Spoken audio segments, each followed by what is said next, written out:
검찰이 이재명 대표를 또다시 기소했습니다. 기어이 정적을 제고하고 말겠다는 검찰 독재 정권의 집착과 광기가 어린 정치 보복입니다. 윤석열 대통령은 과거 대선 당시 정치 보복의 기준을 묻는 질문에 이렇게 답했습니다. 누구를 딱 찍어놓고 그 사람 주변을 1년 12달 계속 다 뒤져가지고 찾는다고 하면 그거는 정치 보복이죠. 윤석열 대통령의 기준에 완벽하게 부합하는 정치 보복을 검찰이 3년 내내 자행하고 있습니다. 심지어 이번에 기소한 건은 검찰이 대대적으로 수사하고 무혐의 종결 처분한 사건입니다. 검찰의 기소가 정치 보복이라는 사실이 너무도 명백하지 않습니까? 정치 보복이 아니라면 최소한 특활비 수십억 원을 흥청망청 증빙도 없이 마구잡이로 쓴 검사들부터 싸그리 기소하고 검찰총장이었던 윤석열 대통령에게도 죄를 엄정하게 물어야 형평성에 맞지 않겠습니까?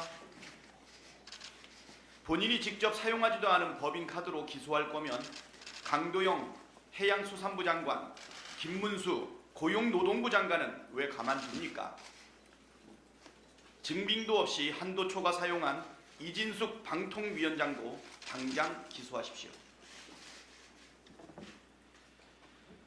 업무 추진비 부정사용 의혹이 있는 유희림 방심위 위원장과 원희룡 전 국토부 장관은 왜 압수수색도 하지 않고 기소도 하지 않습니까?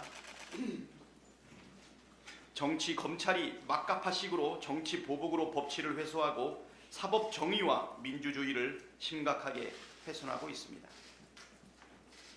묵과하지 않겠습니다. 제대로 증빙을 못하는 검찰 특활비와 특정 업무 경비는 전액 삭감하고 검찰 개혁도 반드시 이뤄내겠습니다. 내 눈에 들보라는 말이 있습니다. 국민의힘 의원들이 새겨 들어야 할 말입니다. 주가 조작, 공천 개입, 인사 개입, 국정농단 의혹들의 진상을 밝히자는 특검을 죽어라 반대하면서 무슨 염치로 제1야당 대표에 대해 험담을 합니까? 심지어 김건희 여사의 숱한 범죄 의혹 방탄에 앞장서면서 법은 만민에게 평등하다는 말을 하는 자신들의 모습이 부끄럽지 않습니까? 야당 대표 공격하고 비난한다고 김건희 여사 범죄 의혹이 사라지지 않습니다. 오히려 김건희 특검을 하라는 목소리만 더욱 커질 뿐입니다. 특검을 거부하는 자가 범인이라고 했던 정당이 김건희 특검을 반대하면 김건희 여사가 범인이고 자신들이 공범이라는 확신만 국민께 심어주게 될 것입니다. 법은 만인에게 평등하다는 보편적 상식이 유독 김건희 여사에게만 예외일 수는 없습니다. 국민의힘 의원들이 일말의 양심이 있다면 김건희 여사도 다른 국민과 똑같이 수사받고 잘못이 있다면 처벌받으라고 촉구해야 마땅합니다. 108명 중에 보편적 상식과 양심을 가진 의원이 채 10명도 없다면 구제불능 정당, 양심불량의 힘입니다. 소돔입니다. 대통령의 공천 개입을 물타기 하려는 윤핵관의 명태균 회유와 증거인멸 뒷거래 시도가 드러났습니다. 노컷뉴스와 JTBC 보도에 따르면 김영선이 좀 해줘라는 대통령의 음성이 공개된 다음 날 윤핵관인 윤한홍 국민의힘 의원이 명태균에게 내 마누라랑 장모와 통화하지 말라고 대통령이 말했다는 통화 녹취를 공개해달라고 요구했다고 합니다. 이에 명태균은 자신을 구속시키지 않는 것과 경제적 지원을 요구했지만 거래는 성사되지 않았습니다.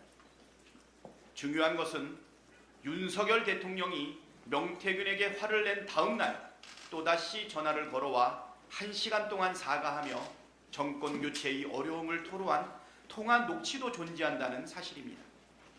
이 녹취의 존재에 대해 윤한홍 의원도 인지하고 있으니 윤한홍 의원은 전날 대통령이 화를 낸 녹취만 공개해달라고 요청했습니다.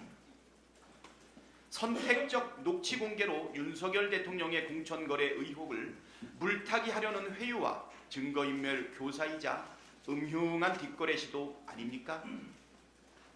온통 거짓말뿐입니다. 대통령의 공천 개입 정황이 더욱 뚜렷해졌고 심지어 핵심 인물에 대한 회유와 증거인멸 시도까지 벌어졌습니다. 윤석열 대통령이 거짓말과 궤변을 동원하며 특검을 거부하는 이유가 명확해졌습니다. 국민의힘은 조작의 힘으로 불리지 않으려면 윤한용 의원을 즉각 징계하고 김건희 특검에 적극 찬성하십시오. 이상입니다.